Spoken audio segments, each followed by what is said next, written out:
الحمد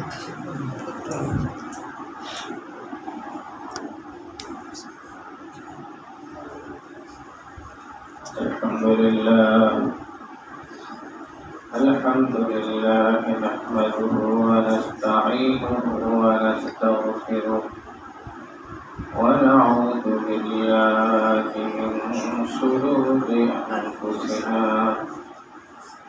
ومن سيئات أعمالنا من يهد الله فلا مضل له ومن يضلله فلا هادي له ونشهد أن لا إله إلا الله وحده لا شريك له ونشهد أن سيدنا وسندنا وطبيبنا وطبيب قلوبنا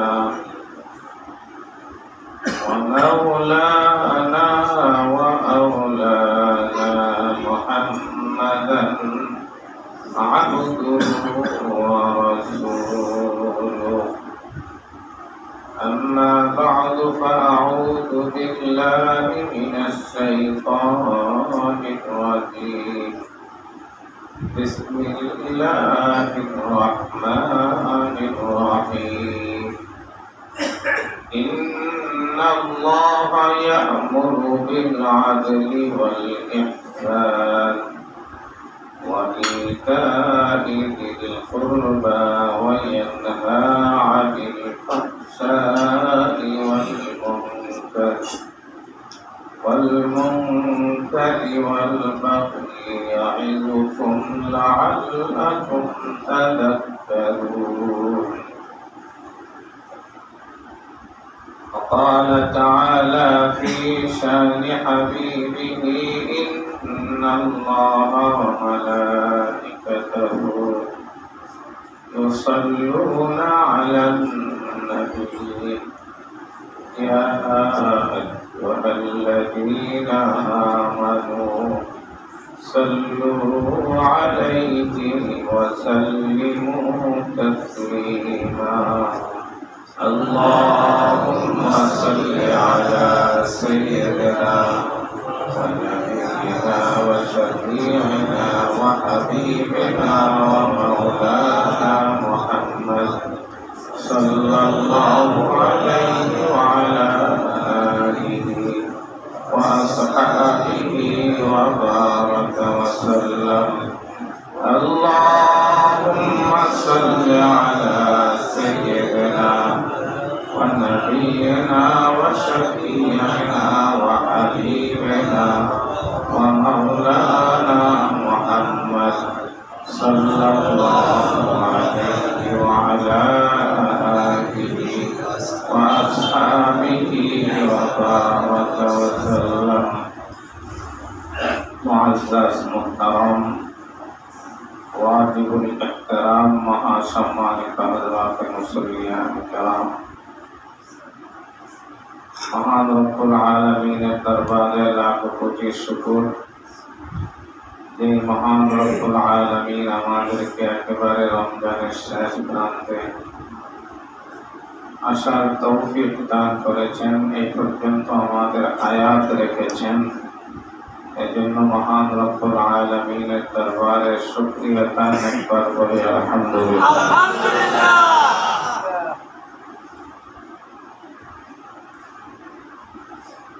আমি আপনাদের সম্মুখে একখানা আয়াত শরীফ তেলাওয়াত করেছি এই আয়াতের উপরে দুই একটি কথা বলবো ইনশাআল্লাহ আল্লাহ যদি তৌফিক দান করেন আগেই বলেছি এই আয়াতের ব্যাখ্যা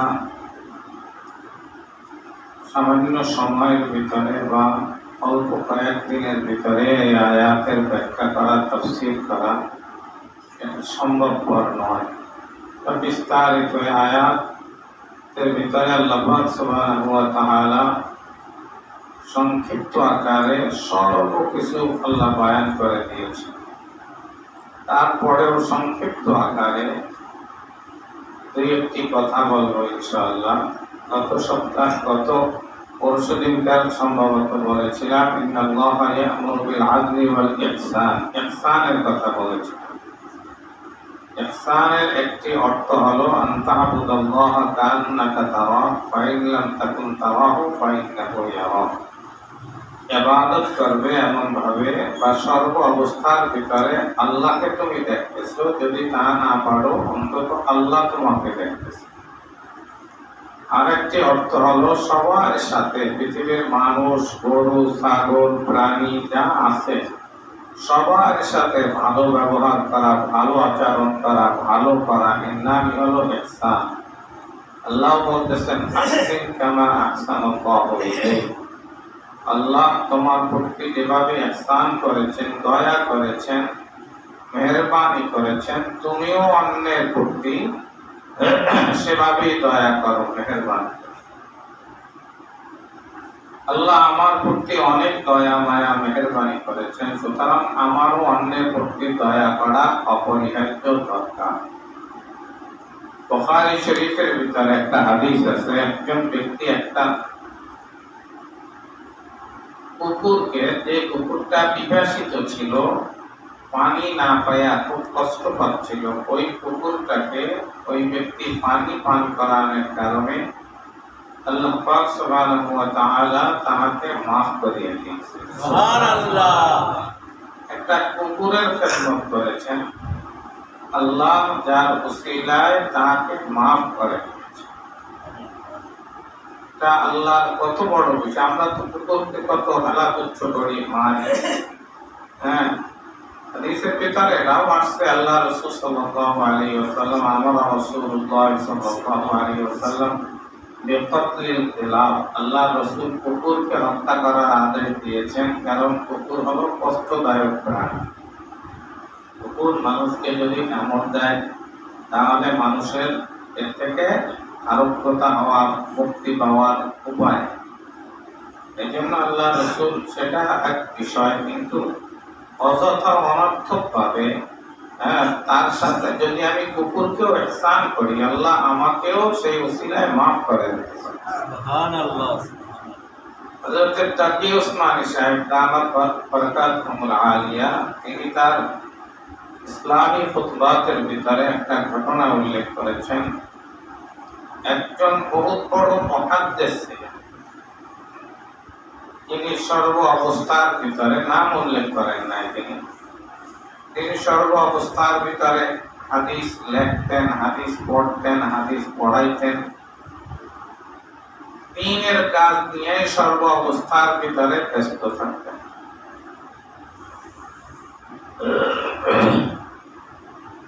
তো ওই মুহাদ্দিস সাহেব একবার উনি হাদিস লিখতেছিলেন। তো হাদিস লিখতে গিয়া ওই যে আগে তো দোয়াত কলমে এরপরে লেখতো, কালি ভিজিয়ে উঠে, তো উনি ওই কালি উঠাইছেন। তো ওঠানোর সাথে সাথে ওই কলমের মাথার উপরে এসে একটা মাছি বসে। তো ওই মুহাদ্দিস সাহেব তিনি নাড়া দেন নাই, কলমটাকে আস্তে ধইরা বইসা রয়েছে।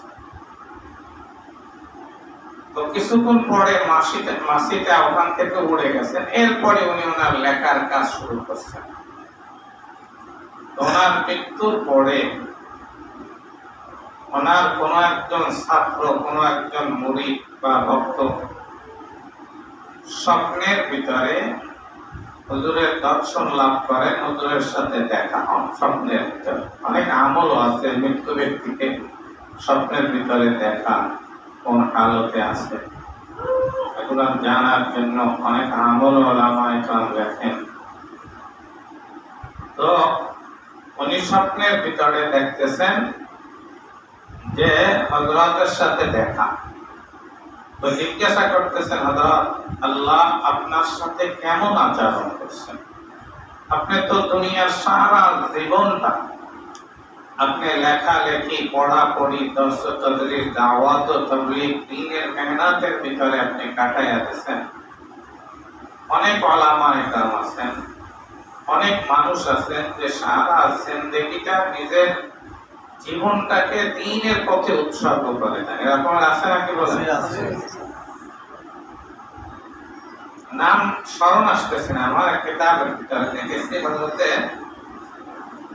ইমাম মালিক রহমতুল্লাহ আলাইহির মাযহাবের একজন বড় আলেম, উনি ওনার মৃত্যুর আগে কান্না করতেছেন।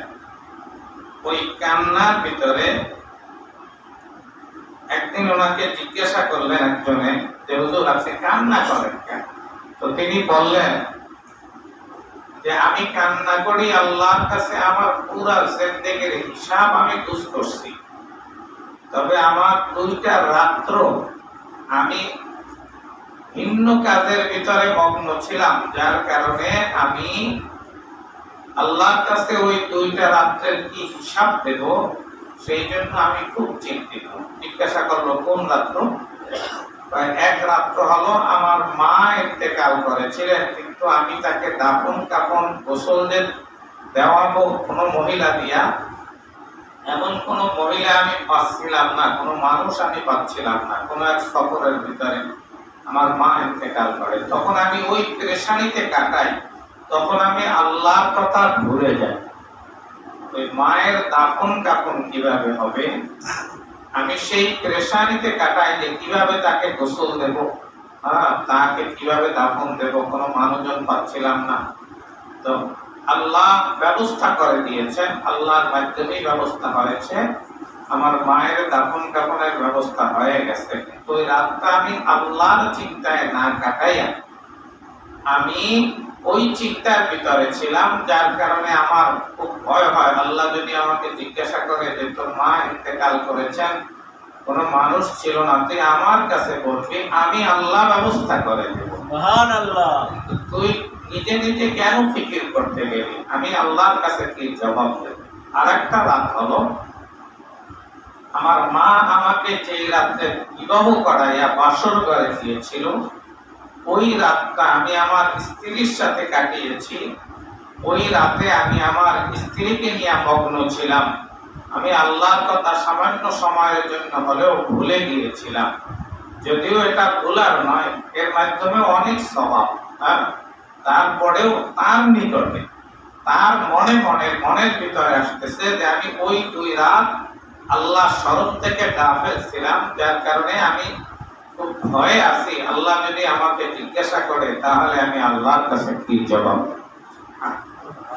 এজন্য অনেক মানুষ আছে যারা সর্ব অবস্থায় তাদের মাথার ভিতরে সব সময়ের ভিতরে দ্বীনের ফিকির করতে থাকে, আল্লাহর কাজ, আল্লাহর ভালোবাসা, আল্লাহর নৈকট্যতা কিভাবে অর্জিত হবে সেই ফিকির সর্ব অবস্থার ভিতরে করতে। তো ওই মুহাদ্দিস সাহেব ওনাকে ওনার ছাত্র জিজ্ঞাসা করলো হুজুর আপনাকে আল্লাহ কেমন মুআমালা করছেন, আপনার সাথে আল্লাহ? তখন মুহাদ্দিস সাহেব তিনি বললেন স্বপ্নের ভিতরে, দেখো আমি অনেক কাজ করেছি জিন্দেগিতে, অনেক দ্বীনের কাজ করেছি, হাদিসের লেখালেখি করেছি, হাদিস পড়াইছি, দাওয়াত দিয়েছি, মানুষকে তাবলীগের কাজ করেছি, ইসলাহের কাজ করেছি, পীর মুরিদের কাজ করেছি, সব কাজ করেছি। তো আমি ইন্তেকালের পরে আল্লাহ পাক সুবহানাহু ওয়া তাআলা আমাকে ডাক দিয়া বলতেছেন যে তুমি যা কাজ করেছো তার ভিতরে আমার কাছে একটা কাজ খুব প্রিয়, খুব পছন্দনীয় হয়েছে। সেটা হলো তুমি একটা তৃষ্ণার্ত একটা মাসিকে তোমার কলমের কালি পান করাইয়াছিলা, ওই কাজটা আমার কাছে খুব ভালো লাগছে, যার কারণে আমি তোমাকে মাফ করে দিলাম। সুবহানাল্লাহ। তো এত দিনের কাজ করেছে, কিন্তু একটা মাসির প্রতি তিনি ইহসান করেছে, দয়া করেছে, আল্লাহ পাক সুবহানাহু ওয়া তাআলার কাছে ওই কাজটা তার কাছে খুব ভালো লাগছে। এইজন্য আমরা সমস্ত প্রাণীর সাথে, মানুষের সাথে তো ইহসান করবই, মানুষের প্রতি তো দয়া করবই, সাথে সাথে অন্যান্য প্রাণী যা আছে তাদের সাথেও আমরা ভালো ব্যবহার করব, তাদের উপরেও দয়া করব। আমাদের দেশে অনেকে আছে রাগ হয়ে গরু পিটে, আছে না? এটা জুলুম, বোবা প্রাণী, তার সাথে জুলুম, অন্যায়, অবিচার। কিতাবের ভিতরে লেখেন এটা কবিরা গুনাহ হয় যদি অন্যায় ভাবে তাকে আঘাত করা হয়। এজন্য এর থেকে আমরা বেঁচে থাকার চেষ্টা করি। আল্লাহ এটাই আদেশ করছেন, ইন্নাল্লাহা ইয়া'মুরু বিল আদলি ওয়াল ইহসান। আল্লাহ তোমাদেরকে ইহসানের আদেশ করতেছেন। ইহসান সম্পর্কে অনেক আয়াত আল্লাহ কোরআনের ভিতরে নাযিল করেছেন। সাহাবায়ে কেরাম রিজওয়ানুল্লাহি তাআলা আলাইহিম আজমাইন, এদের মাঝে তো ইহসান করা, মানুষের প্রতি দয়া করা, এর কোনো সীমারেখা ছিলেন না। কত পরিমাণে এক একজনে এক একজনের প্রতি দয়া করেছেন, মায়া করেছেন, এর উপরে কোনো সীমারেখা নাই। সারা রাত বললেও শেষ হবে না। হযরত মিসতাহ রাদিয়াল্লাহু তাআলা আনহু, হযরত আয়েশা সিদ্দিকা, হযরত আবু বকর সিদ্দিক রাদিয়াল্লাহু তাআলা আনহুর আত্মীয় হতেন। হযরত আয়েশা সিদ্দিকা রাদিয়াল্লাহু তাআলা আনহার সাথে যখন ইফকের ঘটনা ঘটে, ইফকের ঘটনা অনেক লম্বা ঘটনা। বুখারী শরীফের ভিতরে প্রায় 3, 3.5, 4 পৃষ্ঠা ব্যাপী হাদিস বয়ান করছে। কয়েক জায়গার ভিতরে কয়েক জায়গার ভিতরে হাদিস বয়ান করছে ইফকের ঘটনা। কোরআনে কারীমের ভিতরে আল্লাহ পাক সুবহানাহু ওয়া তাআলা সূরা নূরের ভিতরেও এ সম্পর্কে আয়াত নাযিল করেছেন। হযরত আয়েশা সিদ্দিকা রাদিয়াল্লাহু তাআলা আনহা, তিনি আল্লাহ রাসূল সাল্লাল্লাহু আলাইহি ওয়াসাল্লামের একমাত্র কুমারী স্ত্রী ছিলেন আয়েশা সিদ্দিকা রাদিয়াল্লাহু তাআলা। হযরত আয়েশা সিদ্দিকা রাদিয়াল্লাহু তাআলা আনহাকে আল্লাহর রাসূল সবচেয়ে বেশি ভালোবাসতেন এবং রাসূলের বিবিদের ভিতরেও সবচেয়ে বেশি মেধাবী ছিলেন তিনি এবং সবচেয়ে বেশি বুদ্ধিমতীও ছিলেন তিনি। এবং আল্লাহ রাসূল সাল্লাল্লাহু আলাইহি ওয়াসাল্লামের মেজাজ বুঝতেন তিনি। সবাই খেদমত বোঝে না। অনেক ছাত্র আছে খেদমত বোঝে কিভাবে খেদমত করতে হয়, অনেকে আছে খেদমত বোঝে না কিভাবে করতে হয়। মেজাজ বুঝে, তবিয়াত বুঝে, অবস্থা বুঝে খেদমত করতে। তো হযরত আয়েশা সিদ্দিকা রাদিয়াল্লাহু তাআলা আনহা আল্লাহর রাসূলের মেজাজ, তবিয়াত, অবস্থা বুঝতেন, বুঝিয়া এরপরে খেদমত করতেন। যার কারণে আল্লাহ রাসূল সাল্লাল্লাহু আলাইহি ওয়াসাল্লাম যখন একেবারে লাস্টে অসুস্থ হয়েছিলেন, তখন আল্লাহ রাসূল বলতেন, আইনা আনা গাদান, আইনা আনা গাদান, আগামীকালকে আমি কার ঘরে থাকবো। অর্থাৎ আল্লাহ রাসূলের 9 জন স্ত্রী ছিলেন, তো প্রত্যেকের তো দিন নির্ধারিত ছিল। আল্লাহ রাসূলের দিলের তামান্না ছিল, আমি এই অসুস্থ অবস্থায় আয়েশার ঘরে যদি থাকি, আয়েশা আমার খেদমতটা ভালো করতে পারবে। যার কারণে বারবার জিজ্ঞাসা করতেন, আইনা আনা গাদান, আইনা আনা গাদান, আগামীকালকে আমি কোথায় কার ঘরে থাকবো। তো বিবিরা বুঝতে পারছেন যে আল্লাহ রাসূল আয়েশার কথাই বলতেছেন। তো সবাই মিলে আল্লাহ রাসূলকে অনুমতি দিলেন, বললেন, ইয়া রাসূলুল্লাহ, আপনার যার ঘরে ভালো লাগে আপনি তার ঘরে থাকতে পারেন। হযরত আয়েশা সিদ্দিকা রাদিয়াল্লাহু, এরপরে আল্লাহ রাসূল হযরত আয়েশার ঘরে চলে গেলেন। আয়েশা রাদিয়াল্লাহু তাআলা আনহা আল্লাহ রাসূলের খেদমত করেছেন শেষ পর্যন্ত। হযরত আয়েশা রাদিয়াল্লাহু তাআলা আনহা বলতেন, আল্লাহ রাসূল ইন্তেকাল করেছেন, আল্লাহ রাসূল আখিরাতি ওয়া যাকিরাতি, আমার এই গলা সিনার মাঝে আল্লাহ রাসূল ছিলেন পর্দা। ওই অবস্থার ভিতরে আল্লাহ রাসূল দুনিয়া থেকে ইন্তেকাল করেছেন। হাত দুইটা উপরে এরকম ছিলেন, আল্লাহুম্মা বিল রফিকিল আলা বলতেছিলেন, হঠাৎ করে হাত দুইটা নিচে পড়ে গেছে। তখন আমি বুঝতে পেরেছি আল্লাহ রাসূল আর আমাদের মাঝে নাই। তো হযরত আয়েশা সিদ্দিকা রাদিয়াল্লাহু তাআলা আনহা বহুত বড় মুহাদ্দিসা ছিলেন।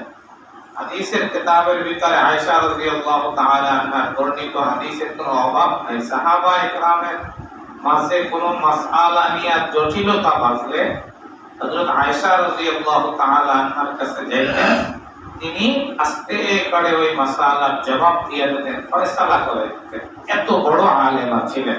হযরত সাহাবারা মতো আব্দুল্লাহ বিন ওমরের মতন সাহাবী, এরাও হযরত ওমর রাদিয়াল্লাহু তাআলা আনহুর মতন ব্যক্তিত্ব হযরত আয়েশার কাছে যায়া বিভিন্ন বিষয়ে মাসআলা জিজ্ঞাসা করতেন। হযরত আয়েশা রাদিয়াল্লাহু তাআলা আনহা তার উত্তর দিতেন। বয়স তখন কতগুলো বেশি ছিল না, আল্লাহ রাসূল সাল্লাল্লাহু আলাইহি ওয়াসাল্লাম এর সাথে যখন বিবাহ হয় তখন আয়েশার বয়স 6 বছর, যখন বাসরঘর হয় তখন আয়েশার বয়স 9 বছর। মাত্র কয় বছর? 9 বছর। হ্যাঁ, ছোট মানুষ ছিলেন হযরত আয়েশা সিদ্দিকা রাদিয়াল্লাহু তাআলা আনহা। এরকমের রুটির খামিরা বানাইতেন আর ওইটা ছাগলে খাইয়া যাইতো, উপরে থাকতেন ওখানে, ছোট মানুষ। হাদিসের ভিতরে আসতেন, হ্যাঁ, আল্লাহ রাসূলের ঘরে আয়েশা রাদিয়াল্লাহু তাআলা আনহা যখন ছিলেন, আল্লাহ রাসূল একবার কোন বাহিরে গেছেন, তো আসছেন, আয়েশা দেখেন আয়েশা রাদিয়াল্লাহু তাআলা আনহা পুতুল বানাইয়া এরপরে খেলা করতেছেন। ওই পুতুলের ভিতরে একটা ঘোড়া, ঘোড়ার আবার দুইটা পর দিয়েছে, পাট দিয়েছে। তো আল্লাহ রাসূল সাল্লাল্লাহু আলাইহি ওয়াসাল্লাম আসছেন, আয়েশা জিজ্ঞাসা করতেছেন যে আয়েশা কি করো? খেলা করতেছি। তো এই পুতুল বানাইছি। একটা মাঝখানে এটা কি? ঘোড়া। ঘোড়ার আবার ডানা হয় নাকি, পর হয় নাকি, উঠতে পারে। তাকে আপনি জানেন না, সুলাইমান আলাইহিস সালামের যে ঘোড়া ছিল, ওই ঘোড়ার পর ছিল, ওই পর দিয়ে সে উঠতো। আল্লাহ রাসূলকে শিক্ষা দিতে আসছেন। হযরত আয়েশা রাদিয়াল্লাহু তাআলা এত ছোট ছিলেন, খেলাধুলার প্রতি এতটা মনোনিবেশ ছিলেন, ছোট মানুষের খেলাধুলার প্রতি মন। তো একবার হযরত আয়েশা সিদ্দিকা রাদিয়াল্লাহু তাআলা আনহাকে আল্লাহ রাসূলের নিয়ম ছিল, যখন কোন যুদ্ধে যাইতেন বা কোন সফরে কোথাও যাইতেন, তখন স্ত্রীদের মাঝে লটারি দিতেন। লটারি দিতেন আল্লাহ রাসূল সাল্লাল্লাহু আলাইহি ওয়াসাল্লাম। লটারির ভিতরে যার নাম উঠতো সে আল্লাহ রাসূলের সাথে সফরে যাইতেন। একবার এক যুদ্ধের ভিতরে, বুখারী শরীফের ভিতরে হাদিস আছে, খুব সুন্দর হাদিসটা। একবার হযরত হাফসা রাদিয়াল্লাহু তাআলা আনহা আর হযরত আয়েশা সিদ্দিকা রাদিয়াল্লাহু তাআলা আনহা, এদের দুইজনের নাম উঠে এক যুদ্ধের ভিতরে। তো আল্লাহ রাসূলের নিয়ম ছিল, সফর অবস্থার ভিতরে স্ত্রীদের মাঝে সমন্বয় করা জরুরি না, তাই ইসলামের প্রয়োজন না, যার সাথে মন চায় তার সাথে থাকতে পারবে। তো আল্লাহ রাসূলের নিয়ম ছিল যে রাত্রবেলা সফর অবস্থায় আয়েশা যদি থাকতেন, অন্য বিবিরা থাকলেও আয়েশার কজওয়ার ভিতরে তার যে ঘর, ওই ঘরের ভিতরে আল্লাহ রাসূল কাটাইতেন।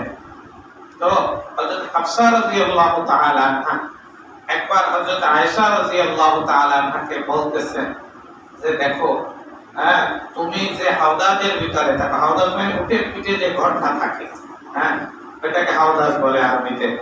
তুমি যেটা থাকো, তুমি আমারটায় ওঠো আর আমি তোমারটায় উঠি, দেখি কেমন লাগে, দেখি কেমন লাগে। হাফসার উদ্দেশ্য ছিল আল্লাহর রাসূল তো ওই আয়েশার হাওদাজের ভিতরে যাবে, ওখানে যে আমাকে পাবে, রাতটা আমি তার সাথে কাটাইতে পারবো। আয়েশা রাদিয়াল্লাহু তাআলা আনহা তো ছোট মানুষ, বুঝতে পারে নাই। ঠিক আছে, তো সে ওই হাওদাজের ভিতরে উঠছে। আল্লাহ রাসূল সাল্লাল্লাহু আলাইহি ওয়াসাল্লাম তো ওই আয়েশার হাওদাজের ভিতরে উঠছে, ওখানে যাই দেখে হাফসা।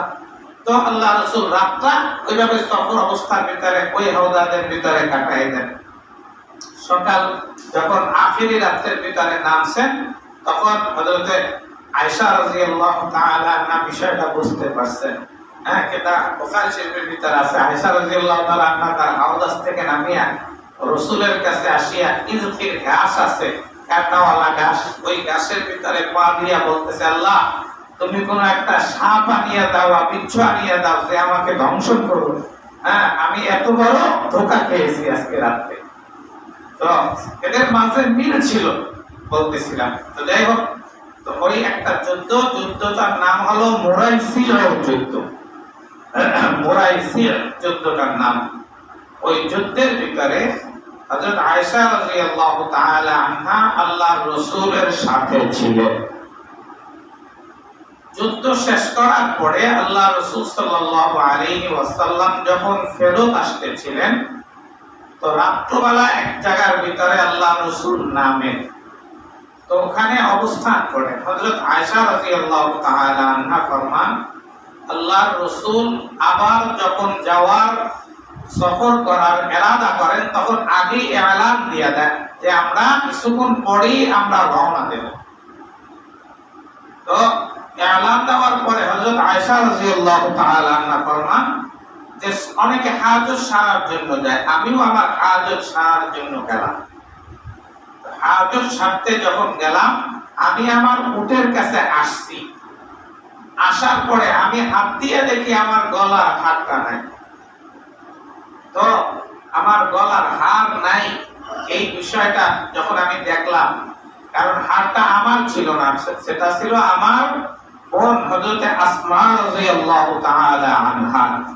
আবু বকর রাদিয়াল্লাহু তাআলা আনহু মেয়ে, আরেক মেয়ের নাম হযরতে আসমা রাদিয়াল্লাহু তাআলা আনহা, তার থেকে ধার নিয়েছিল হারটা।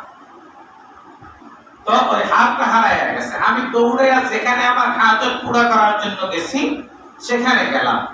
আমি যে অন্ধকারের ভিতরে খোঁজ করতে করতে হারটা পাইছি। হার হারাইয়া যাওয়ার ঘটনা হাদিসের কিতাবের ভিতরে দুইবার ঘটছে। তার ভিতরে একবারের ঘটনায় তায়াম্মুমের আয়াত নাযিল হয়, সেটা হযরত আয়েশা রাদিয়াল্লাহু তাআলা আনহার হার হারাইয়া গেছিল। তো এটা হলো দ্বিতীয়বারের ঘটনা।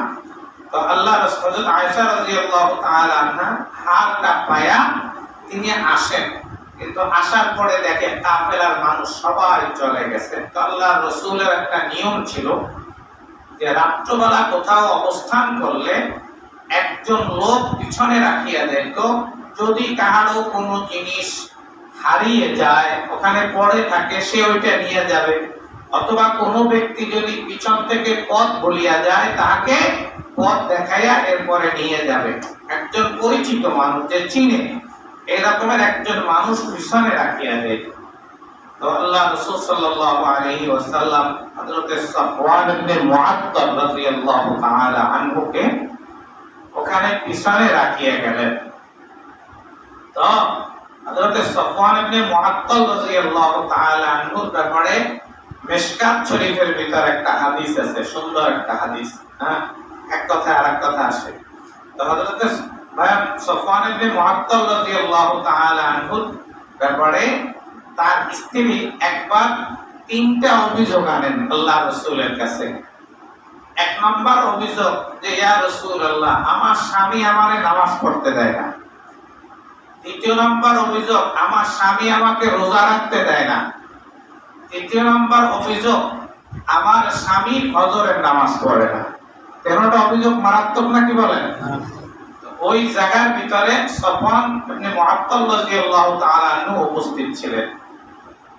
তো হযরত সাফওয়ান রাদিয়াল্লাহু তাআলা আনহুকে আল্লাহর রাসূল জিজ্ঞাসা করলেন যে সাফওয়ান, অভিযোগ যা দিয়েছে সব কি সত্য? হ্যাঁ হুজুর, সব সত্য, একটাও মিথ্যা বলেন না। দাদা তুমি এভাবে করো কেন? হুজুর, আমার স্ত্রী নামাজে দাঁড়ায় এক এক রাকাতে সূরা বাকারা পড়ে। আমি ঘরের বিভিন্ন প্রয়োজনে তাকে ডাকি, তাকে পাই আসে, নামাজে দাঁড়াইয়া থাকে, যার কারণে আমি তাকে জোর করিয়ে নামাজ বানাই। তখন আল্লাহ রাসূল বলতেছেন যে তুমি ওভাবে কেন করো? স্ত্রীকে বলতেছেন তুমি সংক্ষিপ্ত দরমিয়ানা সূরা দিয়ে নামাজ আদায় করো। হ্যাঁ, আল্লাহ রাসূল সাফওয়ানের পক্ষেই কথা বলেছেন। দ্বিতীয় নম্বর, আমার স্ত্রী 12 মাস রোজা রাখে।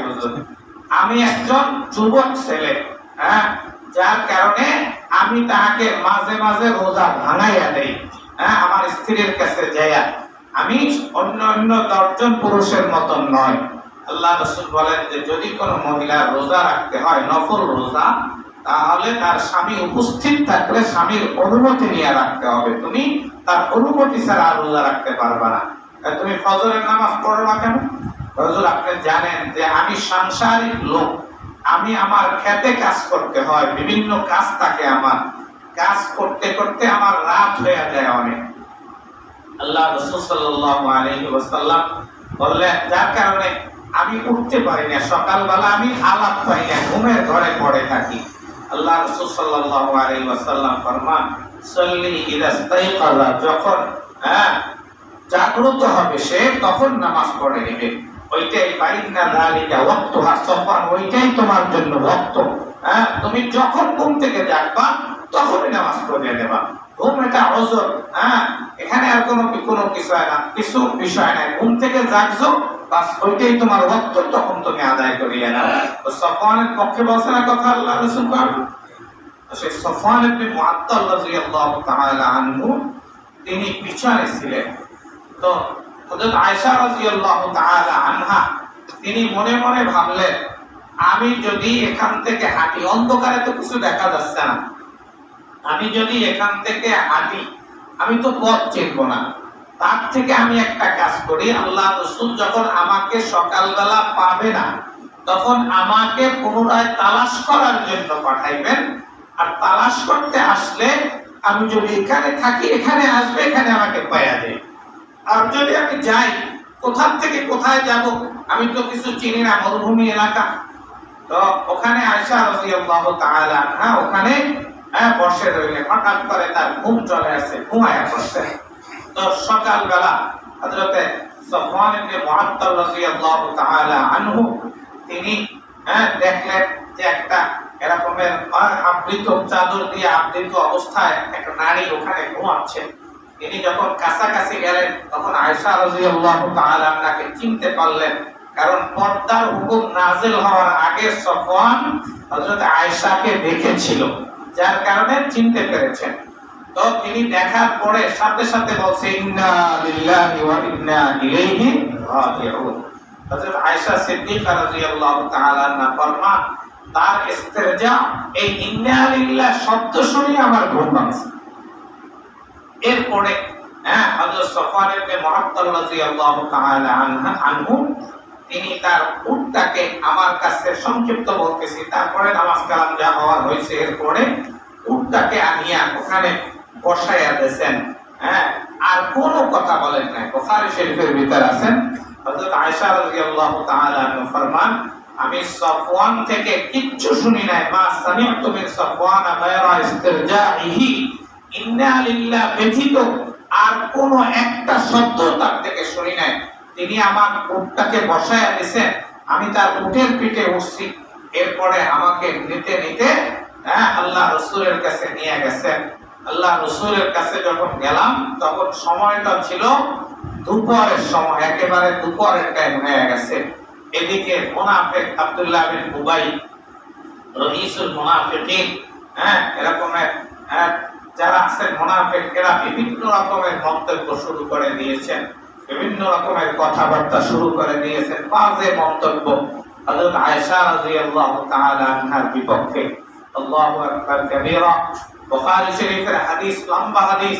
হযরত আয়েশা রাদিয়াল্লাহু তাআলা আনহা বাড়িতে যখন আসেন, আসার পরে অসুস্থ হয়ে যান, শহর থেকে আসেন, শরীরটা খারাপ।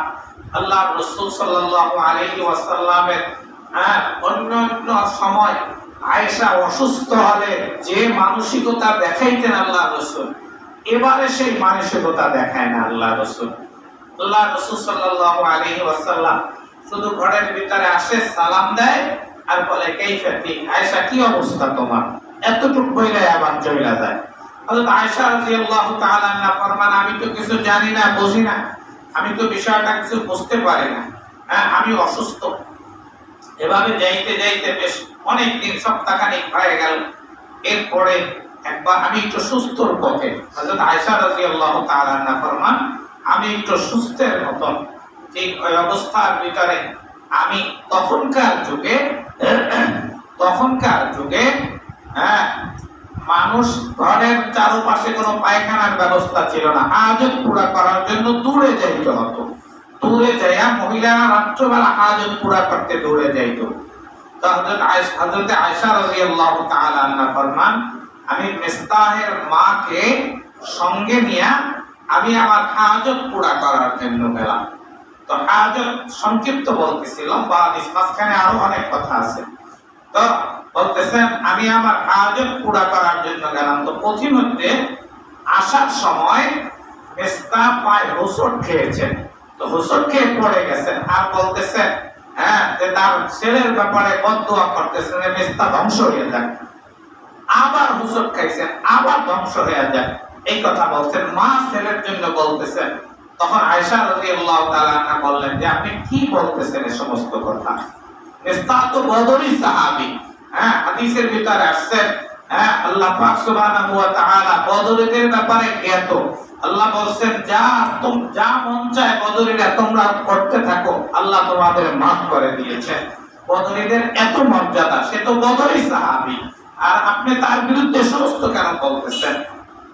হযরতে আয়েশা মূলত ওই মুনাফিকদের সাথে কিছু মুসলমান, খালেস মুসলমান, এরাও অংশগ্রহণ করেছিলেন এই অপমানের ভিতরে।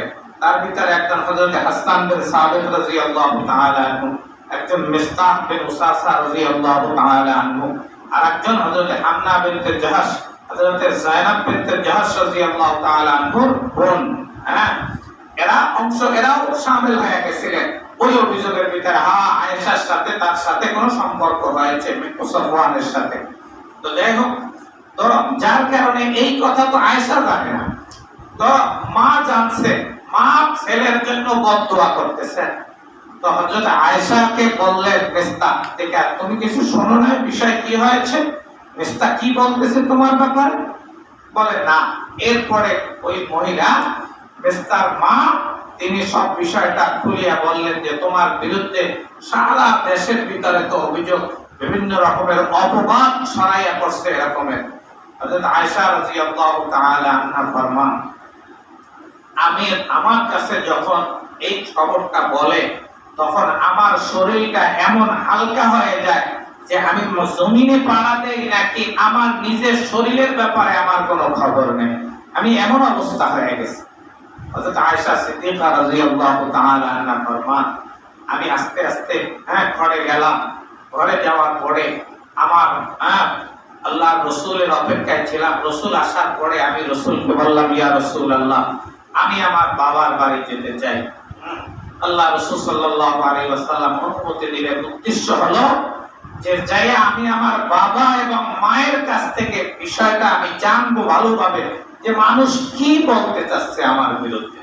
আল্লাহু আকবার। দোস্ত, কিতাবের ভিতরে লেখেন হযরত আয়েশা সিদ্দিকা রাদিয়াল্লাহু তাআলা আনহা আল্লাহর রাসূলের কাছ থেকে অনুমতি নিয়ে বাড়িতে গেলেন। বাড়িতে গিয়ে তার মায়ের কাছে জিজ্ঞাসা করলেন, মা, আমার ব্যাপারে মানুষ কি বলতেছে, তুমি কিছু শুনছনি? হযরত আয়েশা সিদ্দিকা রাদিয়াল্লাহু তাআলা আনহার মা মেয়েকে সান্ত্বনা দিতেছেন, দেখো, যখন কোন ব্যক্তির একাধিক স্ত্রী থাকে আর কোন স্ত্রী যদি সুন্দর থাকে, তার সতীরা তার বিরুদ্ধে অপবাদ রটানো এটা স্বাভাবিক ব্যাপার। তোমার বিরুদ্ধে মানুষ অপবাদ রটিয়েছে কারণ তোমাকে রাসূল সবচেয়ে ভালোবাসে, যার কারণে মানুষ তোমার বিরুদ্ধে অপবাদ রটিয়েছে, তুমি ধৈর্য ধারণ করো। হযরত আয়েশা সিদ্দিকা রাদিয়াল্লাহু তাআলা আনহা ফরমান, আমি সারা রাত এক ফোঁটাও দুই চোখ বন্ধ করতে পারিনি। আমি সারা রাত কান্না করতেছিলাম। কান্না করতে করতে সকাল হয়ে গিয়েছে। আমার শরীরের জ্বরের অবস্থা আরো বেড়ে গিয়েছে, আরো জ্বর বাড়িয়ে গেছে। আবার আমি সকালবেলাও কান্না আরম্ভ করে দিলাম। কাঁদতে কাঁদতে আমার সারা দিন শেষ হয়ে গিয়েছে। আবার পরের দিন রাত্রবেলাও আমি কান্না করলাম। আমি 2 রাত 1 দিন আমার 2 চোখের পাতাও বন্ধ করতে পারি নাই, শুধু পানি পড়তেছে। আর আল্লাহর কাছে আমি বলতেছি, আল্লাহ তুমি সব জানো, সব দেখো, মানুষ কি আমার ব্যাপারে বলতেছে। ইতিমধ্যে 3য় দিন সকালবেলা জনাবে রাসূলুল্লাহ সাল্লাল্লাহু আলাইহি ওয়াসাল্লাম আমার দরবারে উপস্থিত, আমার বাড়িতে উপস্থিত। হযরত আয়েশা সংক্ষেপ বলতেছি, হযরত আয়েশা রাদিয়াল্লাহু তাআলা আনহা ফরমান, আল্লাহর রাসূল আমার কাছে যখন আসলেন তখন আনসারী একটা মহিলা, আমার মা, আমার বাবা, এরা 2 জন আমার ঘরের ভিতরে উপস্থিত। রাসূল আসার পরে আয়েশাকে বললেন, আয়েশা, যদি তোমার সাথে সাফওয়ানের সাথে কোনো অবৈধ সম্পর্ক হয়ে থাকে তুমি বলে ফেলো, আল্লাহ ক্ষমাশীল, আল্লাহর কাছে ক্ষমা করো, ক্ষমা চেয়ে নাও, আল্লাহ মাফ করে দিবেন। হযরত আয়েশা রাদিয়াল্লাহু তাআলা আনহা আল্লাহর রাসূলকে ডাক দিয়া বলেন, ইয়া রাসূলুল্লাহ, ইয়া হাবিবাল্লাহ, এমন একটা বিষয় আমার বিরুদ্ধে মানুষ বলতেছে, যে বিষয়টা মানুষের মাঝে চর্চা হতে হতে আপনার দিলের ভিতরে এমন ভাবে হয়ে গেছে, মানুষের দিলের ভিতরে এমন হয়ে গেছে, যদি আমি বলি না তাহলে আল্লাহ জানেন যে আমি পবিত্র, কিন্তু আপনারা কোনোদিন বিশ্বাস করবেন না। আপনারা বলবেন কিছু না হলে মানুষ কেন কিছু বলে, কি বলে ঠিক না? হ্যাঁ, কিছু হয় না এরপরেও কেন এই কথা বলতে যাইবে মানুষ, অথচ আল্লাহ তো জানেন আমি সত্যবাদী। হযরত আয়েশা রাদিয়াল্লাহু তাআলা আনহা বলেন, আমি যদি বলি হ্যাঁ, তাহলে আমি একটা মিথ্যা জিনিসকে আমি স্বীকার করে নিলাম, আল্লাহ জানেন আমি পবিত্র। তবে সবচেয়ে উত্তম জবাব হলো ইয়া রাসূলুল্লাহ ফাসবরুন জামিল আল্লাহুল মুস্তাআনু আলা মা তাসিফুন। হযরত ইয়াকুব আলাইহিস সালাম তার ছেলে ইউসুফ আলাইহিস সালামকে যখন হারিয়ে ফেলেছিলেন, তখন তার ভাইয়েরা এসে বলেছিলেন আমার ভাইকে বাঘে খেয়ে ফেলাইছে, এক এক কথা বলতেছিলেন। হযরত ইউসুফ হযরত ইয়াকুব আলাইহিস সালাম উত্তর দিয়েছিলেন একটা, ফাসবরুন জামিল, আল্লাহর কাছে উত্তম ধৈর্য চাই, আমি উত্তম ধৈর্যশীল। আল্লাহুল মুস্তাআন আলা মা তাসিফুন, তোমরা যা বলতেছো আমি সে ব্যাপারে আল্লাহর কাছে সাহায্য চাই। হযরত আয়েশা সিদ্দিকা রাদিয়াল্লাহু তাআলা আনহা ফরমান, ইয়া রাসূলুল্লাহ, আপনারা যা আমার বিরুদ্ধে বলতেছেন আমি আপনাদের কাছে কিচ্ছু বলবো না, আমি আল্লাহর কাছে বলি, আল্লাহ তুমি সব জানো, তুমি সব দেখেছো, আল্লাহ তোমার কাছে আমি সাহায্য চাই, আমি আপনার কাছে কিছু বলতে রাজি না। কিতাবের ভিতরে লেখেন হযরত আয়েশা রাদিয়াল্লাহু তাআলা আনহা এই কথা বলে আবার কান্না আরম্ভ করে দিলেন। এরপরে আল্লাহর রাসূল ওখান থেকে বের হওয়া আরম্ভ করলেন। এত বছরে আল্লাহর রাসূল যখন বের হচ্ছিলেন, ইতিমধ্যে আল্লাহর রাসূলের উপরে ওহী নাযিল হলে যে অবস্থা তৈরি হয়ে যায়, ঠিক সেই অবস্থা আল্লাহর রাসূলের উপরে শুরু হয়ে গেল। আল্লাহর রাসূলের উপরে ওহী নাযিল হয়ে গেল, ইন্নাল্লাযীনা জাউ ফিল ইফকি উসবাতুম মিনকুম। আল্লাহর রাসূলের কাছে আয়াত নাযিল হয়ে গেল, ইয়া রাসূলুল্লাহ, ইয়া হাবিবা, হে মুহাম্মদ, আপনারা আয়েশার বিরুদ্ধে যা বলতেছিলেন সব মিথ্যা, আমি আল্লাহ সাক্ষ্য দিতেছি আয়েশা সত্যবাদী, আয়েশা পবিত্র। সুবহানাল্লাহ। হযরত আয়েশা সিদ্দিকা রাদিয়াল্লাহু তাআলা আনহা ফরমান, যখন ওহী নাযিল হয়ে গেল, আল্লাহর রাসূল একটা মিষ্টি হাসি দিয়ে আমার সামনে আসলো। আমার মা আমাকে ডাক দিয়া বলতেছিলেন, আয়েশা তুমি যাও আল্লাহর রাসূলের শুকরিয়া আদায় করো। আমি বললাম, অসম্ভব কথা, আমি পৃথিবীর কোনো মানুষের কৃতজ্ঞতা আদায় করব না, আমি একমাত্র আল্লাহর কৃতজ্ঞতা আদায় করব, কারণ আল্লাহই আমার পক্ষে। সুবহানাল্লাহ। এই ঘটনার পরে ওই মিস্তা ছিলেন আবু বকর রাদিয়াল্লাহু তাআলা আনহুর আত্মীয়। হযরত আবু বকর সিদ্দিক রাদিয়াল্লাহু তাআলা আনহু মিস্তার ভরণ পোষণ খরচাপাতি দিত। এই ঘটনায় যখন মিস্তা আয়েশার বিরুদ্ধে ছিলেন, তখন আল্লাহর রাসূল হযরত আবু বকর সিদ্দিক রাদিয়াল্লাহু তাআলা আনহু তিনি তার খরচাপাতি বন্ধ করে দেন।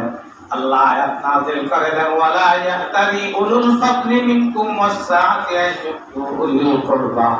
আল্লাহ ফরমান, যারা দানশীল আছে, যাদের অর্থবিত্ত আছে, এরা যারা অন্যের উপরে, আত্মীয়দের উপরে ইহসান করতেছে, আল্লাহু আকবার, এরা যেন তাদের ইহসানকে বন্ধ না করে, লা ইয়াতালি মানে লা ইয়ানকুস, ইহসান করাটা যেন বন্ধ না করে। হযরত আবু বকর বলেন, না, আমি হযরতের মিস্তারের যে খরচা দিতাম ওই খরচা আবার আজকের থেকে দিয়ে দেব। সে যা উপহার দিয়েছে সেটা আল্লাহর মুআমালা, তবে আমি তার প্রতি ইহসান করা বন্ধ করব না।